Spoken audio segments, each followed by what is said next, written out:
Welcome to the Game of Risk, everyone. I'm your host, OliveXC, a top player at this game, and today I am so proud to present to you round 2 of the Risk Free-for-All World Championship. The settings of this game are Progressive Capitals, Europe Advanced, Semi-Auto, Fog On, Blizzard's On, Portal Stable, Bots Automated. As you can see right here on screen, this is some post-commentary right here. Progressive Capitals can be a very long game mode, but it's a good way to be showing some different settings for you guys. And I wanted to keep this video around 30 minutes or less, so as many people as you possible can view it. So as we can look at this game here, we can notice immediately that the pink player is going for the top continent on the first turn. I lost 3 troops, but it's not the end of the world. And the orange player got the Central Europe region. Again, a good move. I always find that going third is my least favorite position. This is because you're only getting the minimum number of troops, and you can still get attacked by the other players. So it's only getting 5 troops right there. But thankfully I was able to get the bonus. White on their turn took their bonus for themselves, and black took the Iceland continent. They may even have another continent for themselves, who knows. The only player that we can see right here that is not making a good first move is the purple player. You can see that they've only made 1 attack for themselves. What they really should be doing on round 1 is taking the majority of their bottom left continent, and then on turn 2, finish taking the continent, so they have a really strong play for themselves.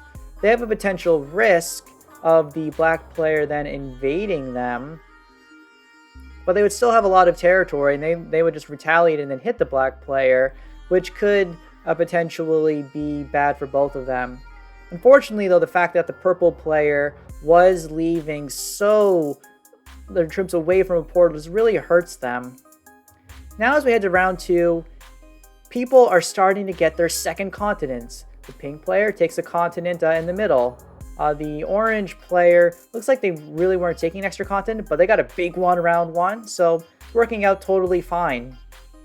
And I am really focusing on being nice with the overall players. I'm saying well played when they're getting their continents. I'm giving the fist pound emoji, which is a sign that we want to make an alliance with players. We want to be friends with them and just treat them with respect. Because again, the Risk is about a game of diplomacy and working with the other players to try to achieve your own objectives while respecting theirs. The black player is doing a really good job getting a 3rd bonus for themselves. They're ranked a Grandmaster player and they're playing as such. Very impressed by what I'm seeing from them. As we head into the 3rd turn and the 3rd orbit, right now the game really seems to be in a place of stability. The orange player, I think they should probably be getting the Central Eastern Europe region where their capital is located, because it's right connected to Central Europe. It's round 3. It's overall pretty reasonable, but I think they're just waiting because they want to avoid confrontation. On my turn, I'm just focused on defending my continents because I really can't get anything else, right? Because all my other borders around me are taken by other players, and I'll be getting into conflict with them. I also didn't want to attack the white player right now because if I were to hit them, they would then potentially start hitting me, and I just want to wait a little bit and see how the board keeps on developing. The white player, though, does end up taking a 2nd continent for themselves. And now the pink player, now black is going right now. And I don't think there's really much else that the board can do at this time. I think eventually pink should be taking over the Russian continent and the upper right-hand corner. And really, I'm really upset with what the purple player is doing. They should really be focusing on getting their continent early on, because if they're not getting the continent, you can see with black getting 15 troops per turn, that's going to be an extra 40 troops over the pink player. The pink player, by not defending their capital, if the black player can get something like a 40 roll on it, purple can be eliminated early, which can be very, very dangerous. And the orange player, though, is focused on getting like their second continent. They are going to be very powerful this game. And you'll also notice now I am breaking the white player. This is the power of selecting a capital as you're on a portal. You have tremendous flexibility attacking around the map. And what I'm also noticing right here is the white player can't retaliate against me very much and stop this. Because like their capital is mostly kind of stuck. It's away from a portal. 2, what are they going to do like about it? They would have to attack like pink.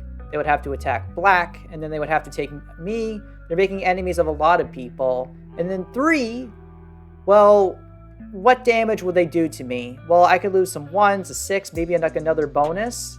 But at this point, I've maintained my bonuses for around 2 to 3 turns, and I think that I'm mostly going to be like okay. If I can focus on slowly weakening like the white player, I'm going to be able to slowly get stronger than them and make like a late turn game potential move on them.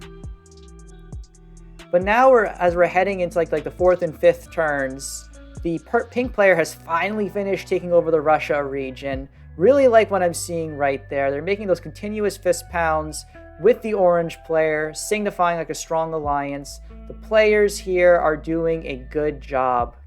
Now, I was really surprised in the actual game. The orange player didn't get their Eastern Europe continent yet. They didn't realize the territory below their continent, their capital. They had to take it. But these mistakes happen. Orange is still getting plenty of troops, more than 10 a turn. White, though, is in a tough spot. I decided to hit them again, breaking them. And honestly, I'm liking where my game is going. I'm definitely not the strongest player, but I'm not the weakest. And everyone is getting like their 5 cards. Purple is finally getting their continent and their extra bonus and doing better for themselves. But I wonder if it's too little too late.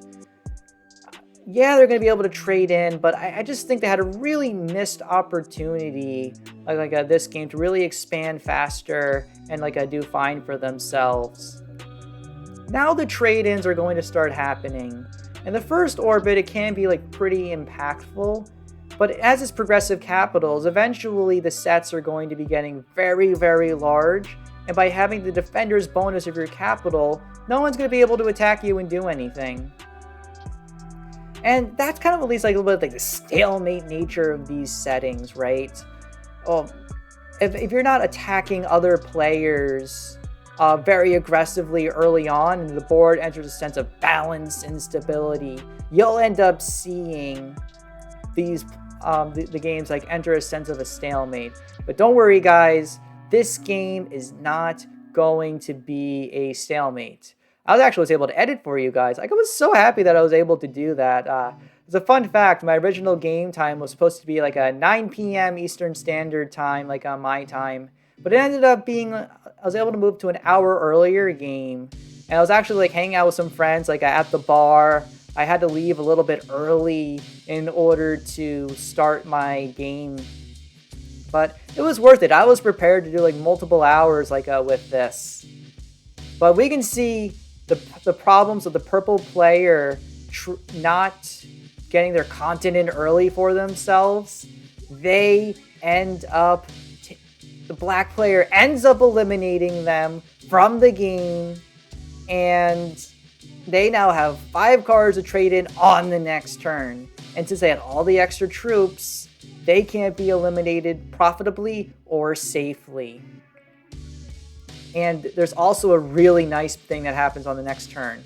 The pink player recognizes the black player has their capital undefended. They actually have a 19 on their cap. But guys, this is huge. You see the Morocco territory right there? That is only connected by the Sahara Desert, where pink now has a second capital. This means pink is kill guarding the black player. and only the pink player can eliminate them. So what does orange do? Well, orange recognizes that black is weak and pounces, hitting them really hard. Black says oops, but I think this was a really good decision by the orange player for a couple reasons. One, the black player lost their early game advantage attacking the purple player to get a bounty. It's going to be hard for the black player to really retaliate against this.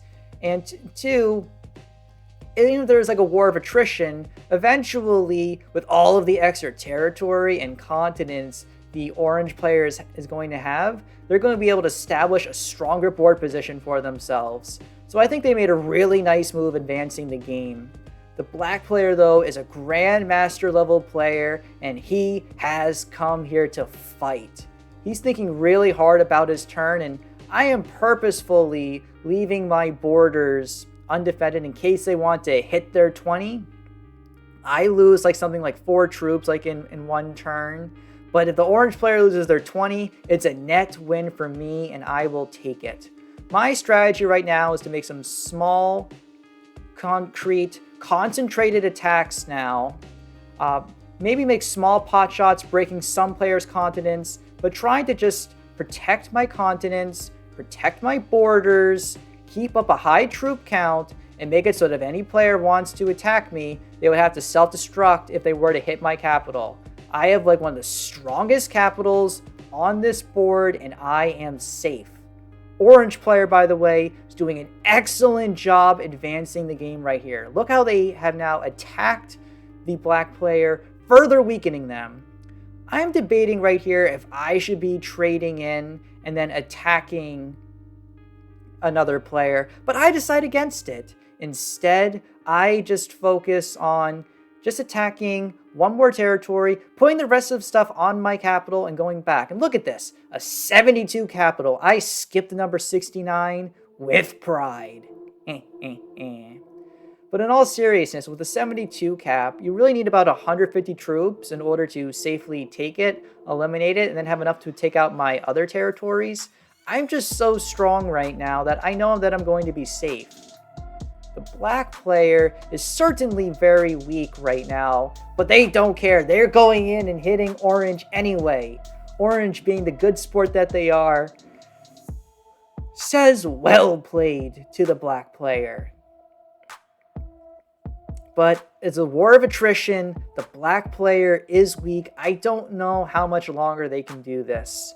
Now, looking back on this game, when I had 5 cards, I feel that I made a bit of a mistake right here.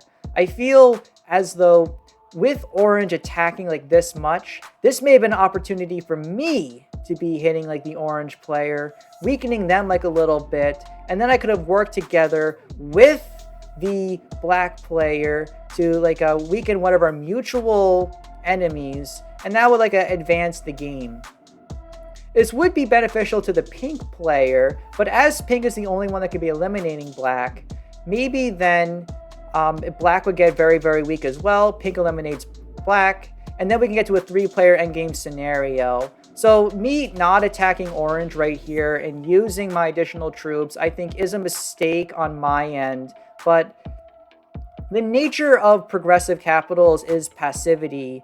The less attacks that you make and the more passive that you are, and then you build up on your troops, the better that your game like overall kind of will be, because you can't get eliminated, right?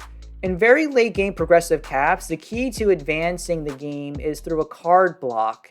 The ability to prevent your opponent from getting a card, and this in turn, when the cards are worth like hundreds upon hundreds of additional troops, every individual turn you're essentially gaining 50, 60, even more troops per turn, because that's the value of each individual card.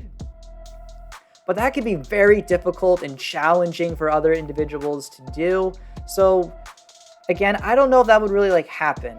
So I just decided to continue making small attacks, and look at the pink player. They got a double 69 going for themselves.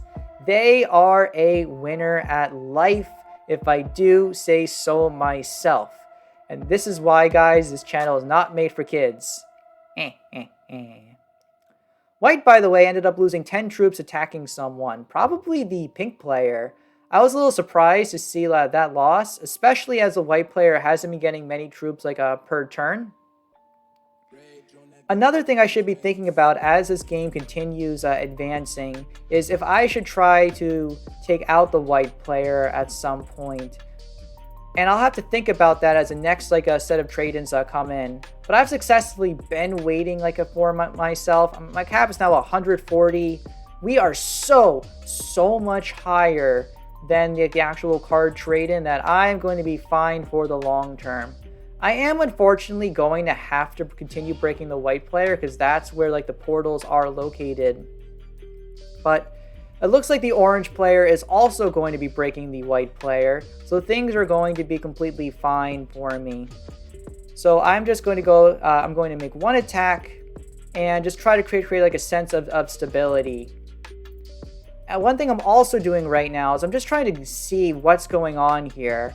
I do see that it's mostly black and pink. Nobody else is really trying to hide anything here. And I just know what everybody else is doing because of where their capitals are, their continental bonuses. I know where everything is. Again, this is where I'm piecing in-game that the pink player is guarding the black player through Morocco. So I'm glad that I was waiting on trying to take out the black player. It was a good star sense on my end.